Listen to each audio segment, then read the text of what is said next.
Vamos a algumas questões resolvidas de logaritmos. Primeira questão diz assim: sabe-se que log de x na base 3 mais log de y na base 3 vale 4. O valor do produto x e y é quanto? Olhando assim é complicado de resolver, né? Mas não é tão difícil. Veja que é uma soma de logaritmos de mesma base. Então podemos utilizar a propriedade dos logaritmos, a propriedade 1, e escrever como uma única base.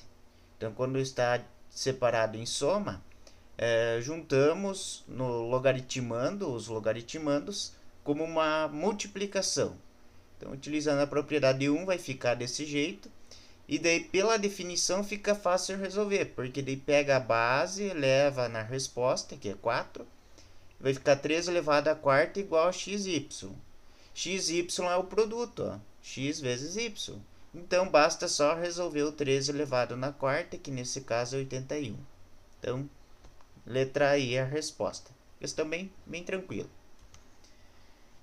Nessa outra, nós temos que sabe-se que logaritmo de A na base B é m, e então está pedindo o valor de logaritmo de B ao quadrado na base 1 sobre A.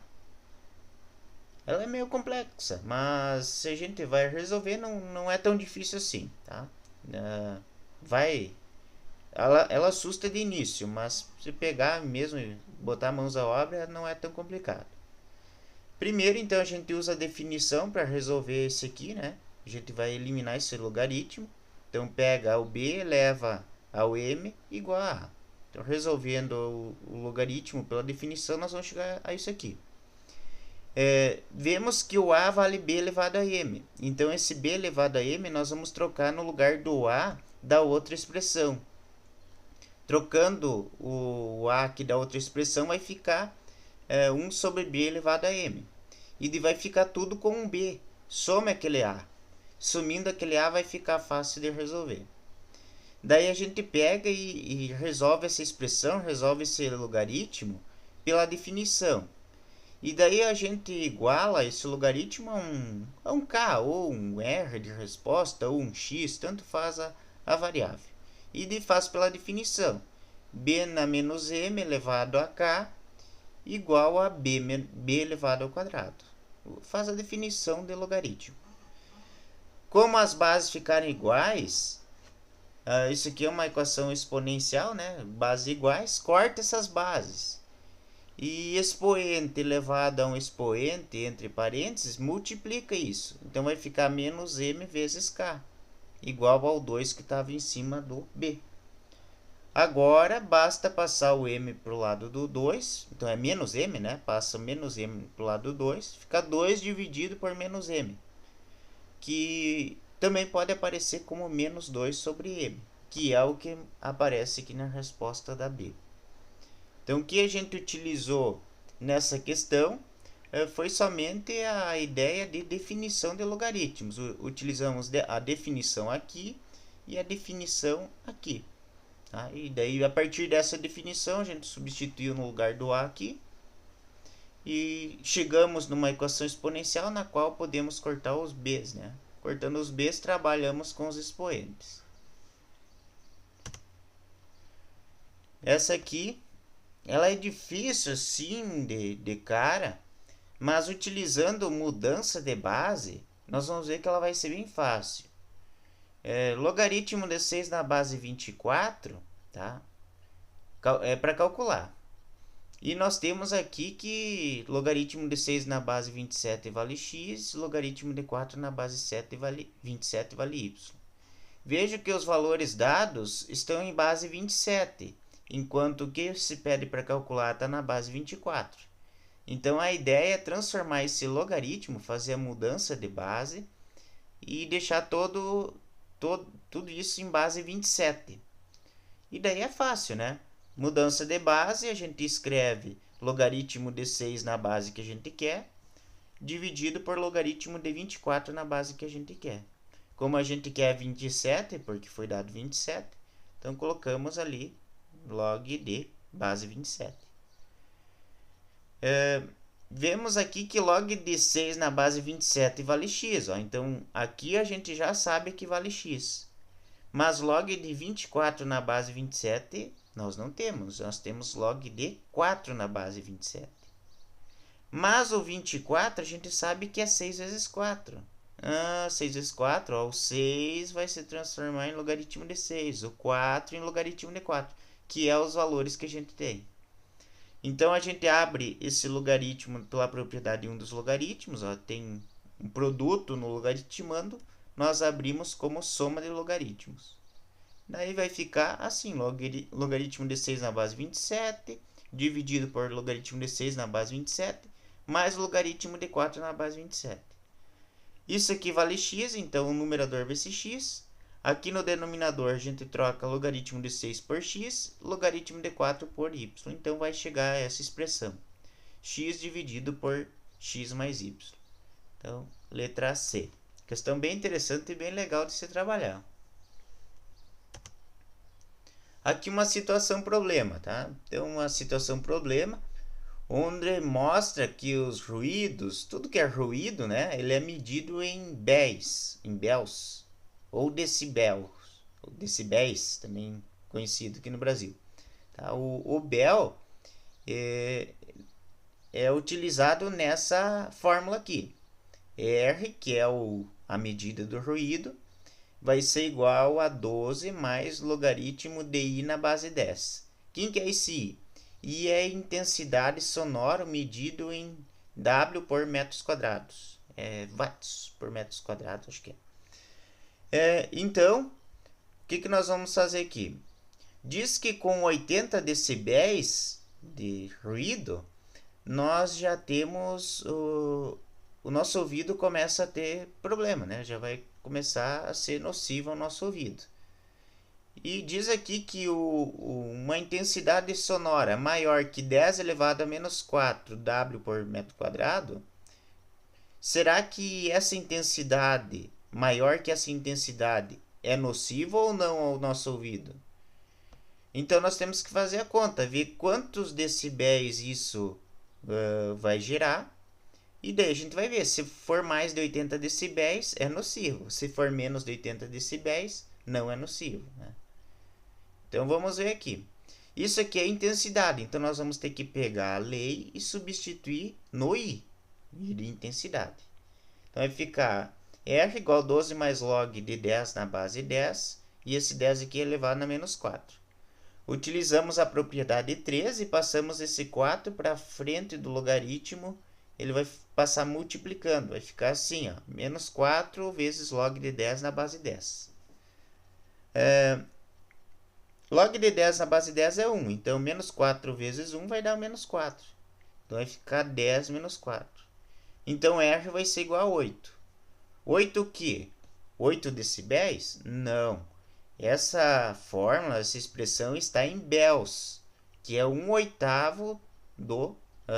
no caso, o decibel é 1/10 do bel. Então, aqui, como a gente encontrou 8, nós vamos ter que multiplicar por 10. O decibel a gente divide por 10, mas quando a gente encontra bel, para passar para decibel, a gente multiplica por 10.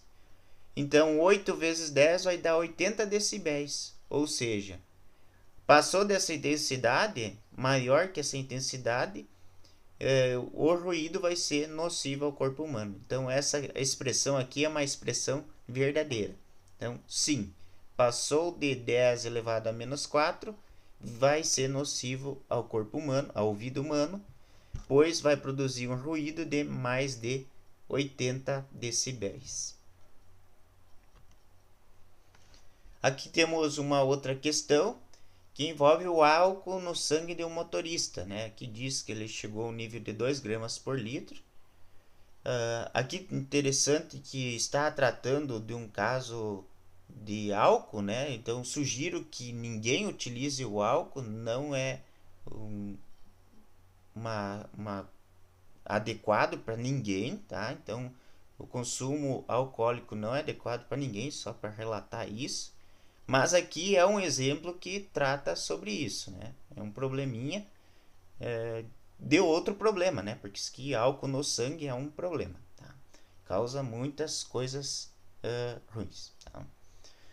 Então temos aqui que essa expressão aqui vai indicar o tempo que ele vai diminuir o número de gramas por litro, né, de álcool, né?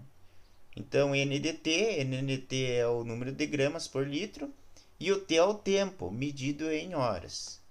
E daí está se pedindo o tempo necessário para esperar antes de dirigir o seu veículo, se o limite permitido de álcool é de 0,8 gramas, né? Então eu vou substituir o NDT por 0,8. E daí o tempo aqui pode ser pedido em horas, como pode ser pedido em minutos. Aqui não tem as alternativas, tá? Então tem que cuidar, porque esse tempo aqui ele é em horas. Então o valor do T que nós vamos encontrar é horas. Substituindo por 0,8, nós vamos passar o 2 dividindo, porque é uma equação exponencial. Isso aqui lá de exponencial, né? A gente vai relembrar isso. Porém, ao dividir 0,8 por 2, vai dar 0,4. E esse 0,4 para botar em base 0,5 é complicado. Então, o que a gente faz? A gente aplica uma condição da existência de logaritmos que diz que a gente pode aplicar logaritmo da base que a gente quiser em ambos os lados. Tá? Se eu aplico o logaritmo desse lado, eu aplico o logaritmo do outro lado. E daí, esse 0,4 eu apliquei e coloquei 4 décimos. 4 décimos e 0,4 é a mesma coisa. A mesma coisa eu fiz aqui no outro lado, eu coloquei 5 décimos. Por quê? Porque aqui eu posso aplicar as propriedades dos logaritmos. Primeiro eu vou aplicar a propriedade 3, onde eu vou passar o t para frente do log multiplicando.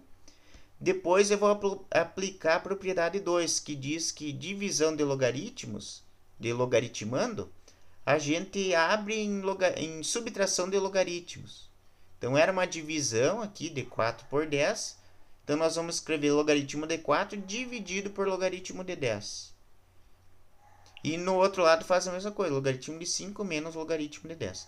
Tem que só ter o cuidado que o t está multiplicando ambos os valores. Tá? Como o problema diz assim, considere log de 4 0,6 e log de 5 0,7, quer dizer que nós temos que usar isso em algum momento. E esse vai ser o momento. Ó. Log de 4 nós vamos trocar por 0,6. Log de 5 por 0,7. Diminui aqui, vai ficar 0,4 negativo aqui desse lado e 0,3 negativo do outro, que multiplica t. Agora basta passar o 0,3 dividindo, né? Que vai dar 1,33. Esse 1,33 é horas. Se o problema tiver alternativas em minutos, o que a gente faz? Multiplica por 60, né? Porque uma hora tem 60 minutos. Então, 1,33 vezes 60 vai dar 80 minutos. Mais uma vez, não beba. Aqui uma situação onde envolve dois gráficos de logaritmo. Tá? Tem um gráfico em azul e um gráfico em verde. O que nós vamos analisar aqui? Vamos analisar que são duas curvas decrescentes, né? Se duas curvas são decrescentes, logo a base desses logaritmos tem que estar entre 0 e 1. Tá? Lembrando que quando é decrescente está entre 0 e 1. Quando é crescente tem que ser maior que 1. Tá? Então aqui da esquerda para a direita vejam que está decaindo. E decaindo então é decrescente. Logo, esse t e esse s eles têm que estar entre 0 e 1. Ou t menor que 1, porque nas alternativas não mostra a referência do zero. Então, t vai ser menor que 1, s vai ter que ser menor que 1. Então, essa primeira já exclui, porque diz que o t e o s tem que ser maior que 1. A segunda também. A terceira pode ser. A quarta pode ser. A quinta exclui porque S não pode ser menor que 1. Então, fica entre essas duas alternativas aqui, entre a C e a D. As duas mostram que o S e o T tem que ser menor que 1. Agora, nós comparamos essas duas funções. É importante ver que no comportamento de gráficos de logaritmos, de lei geral, assim, log de x na base A, quanto mais próximo do zero a base, mais próximo o gráfico vai se apresentar perto, mais próximo do x. Então vai ficar bem pertinho do x. Então o gráfico onde faz mais proximidades com o eixo x, claro que os dois se cruzam no x, mas o gráfico em azul vai se cruzar e vai lá para baixo. O gráfico em verde vai cruzar, mas vai ficar mais próximo que o gráfico azul. Ou seja, esse gráfico em verde está mais próximo do zero. Ou seja, a base desse daqui, do gráfico verde, é menor que o do gráfico azul. Então, t, a base t, vai ser menor que a base s. Então, t menor que s, menor que 1. Então, essa é a resposta. Tá? A letra D. Então, sempre tem que ter cuidado, porque às vezes esse gráfico pode ser crescente, né? Se for crescente, daí as outras alternativas é que melhor se refletem, né? E se for crescente é o mesmo caso, né? Quanto mais próximo de zero a base, mais próximo do eixo x vai estar o gráfico. Ok? Liga-se nessa dica. Então aqui algumas questões mais difíceis ou que mais o pessoal erra, né? Tem mais dificuldade, né? Mas vejam que elas não são tão complexas assim, né? Basta pegar e em um pouquinho de estudo a gente já consegue resolver elas, tá?